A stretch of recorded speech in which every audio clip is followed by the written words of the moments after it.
the social media in general in that conversation of, are we doing enough? Are we doing too much? Are people paying attention to this? I find it interesting for me, and maybe you guys can relate with this as well. So like a lot of my friends and the people that I would consider to be like fans of the band and things like that, they're not really like social media people. Mm-hmm. So it's like, how do you market to a demographic that really isn't using these tools? It's strange. It's like, I'm not a 19-year-old SoundCloud rapper with a TikTok account that could probably really utilize this platform to do something big. It's like, all of my friends are in their 30s and like they just kind of want to see a dumb like Rigs of Dad meme or some shit. Like that's all they care about.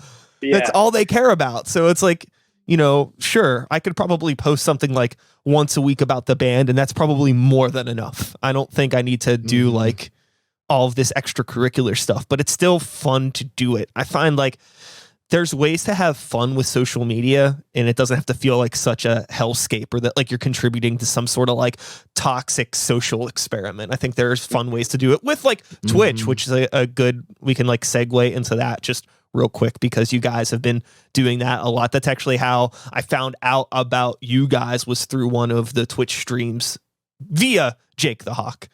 Oh, sweet. Yeah, dude, Twitch has been fun, man. And I think that the same, what I'm about to say applies to Twitch and I think social media. And that's that, like, you kind of just have to have like fun with it as much as you can. Keep your expectations low. And again, you just kind of got to do it. Like, we probably don't have the most professional or the best Twitch show, but we've had a blast doing it. And we've been able to connect with like some fans in a much more immediate and kind of like personal way, especially without being able to play live shows. Yeah. Like, we have this Discord community that's just like so sick right now. We've gotten to know some people just like, I feel like way more than we've gotten to know other fans. Big time. And it's just like really cool and really weird. And it's like, you just get to know these people.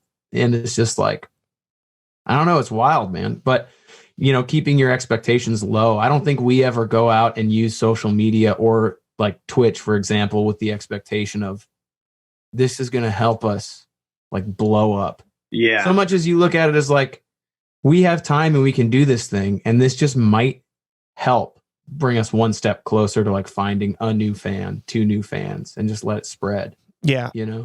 For us, it's just the updates, giving people updates so they know what's going on. If we have a record coming up, we struggle with things being too much of an advertisement sometimes. And it's just like, all the social media gurus, they'll tell a band like, hey, let them into your personal life and all this other stuff. And we try to do that and struggle with that balance. But that's been so much easier through Twitch, I feel like, because we're talking with these people through Twitch and Discord, not worrying about an algorithm. We're connecting directly and having conversations with people. And even if it's a smaller group of people, it's like they want to see what you're doing. We do a Dungeons and Dragons episode on our Twitch streams. And like, we know that's not like good. You're not going to blow up from playing Dungeons and Dragons on the internet with your boys. Yeah. But it's like, man, it's fun though. And some of our fans and people we've gotten to know just want to tune in and see what you're up to. More than anything, I feel like it's just a way to be like, hey, for anyone who's like interested in keeping an eye on it, like, we're still doing stuff. Like, even though we're in this kind of lull pandemic sort of period, it's like, we're still trying to push as best we can, and we're still getting together working on stuff, and this is what we're up to. Sure. A business type may say you're keeping the brand market, the brand visibility alive. That's brand recognition. I'm talking about.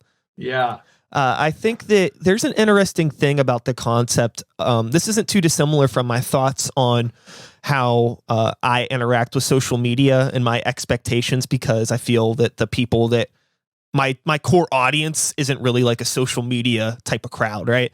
But also the concept of like blowing up. It's like understanding like what I do musically and like what you guys do musically to some extent is a little niche. This isn't like the most popular thing in the world. So it's like there's already kind of like not necessarily a ceiling, but definitely a much smaller pool of eyes that are going to give a fuck about what we're doing in general versus another style of music. So, if I do, like if we put out a music video and maybe it only gets a few thousand hits versus like a band that maybe gets like tens of thousands of hits, I'm like, the fact that a few thousand people watch this is bananas to me. That's big time. And I mean, it just forces you to look like, dude, just what are your motivations as a band? Yeah. We play in this music, like you said, not to blow up. We're not going to reach 1 million people, but why do you do it? Because I don't know, that's the music that we have fun playing. And if you get 1,000 people to watch your video, it's like those 1,000 people might be just so stoked to see what you're doing. And that goes way further, in my opinion, than just having like a giant net that gets, Yeah. Well, in the subgenre field, if you want to call it that, like the fandom is not quite as fleeting as popular music. For pop or anything else that's getting millions of views, somebody might bump a song and listen to it on the radio, and that's fine. They're probably not paying for that music. But I feel like the hardcore fans in especially this underground rock and metal scene, they're going to drive 3 hours to see you. They're going to get a shirt when it comes out. They're going to know about the lore of your concept records. And I can nerd out talking about like some imaginary world that I created with my friends and wrote music about. And it's like, man, this is like really cool in a really kind of stupid but awesome way. Like this is just a fun imagination space. I don't know, man. It's just cool. It feels way more rewarding. And I think as long as that's your motivation, it's like, dude, that's going to keep you going. And that's going to make it feel more successful when anything you do gets done.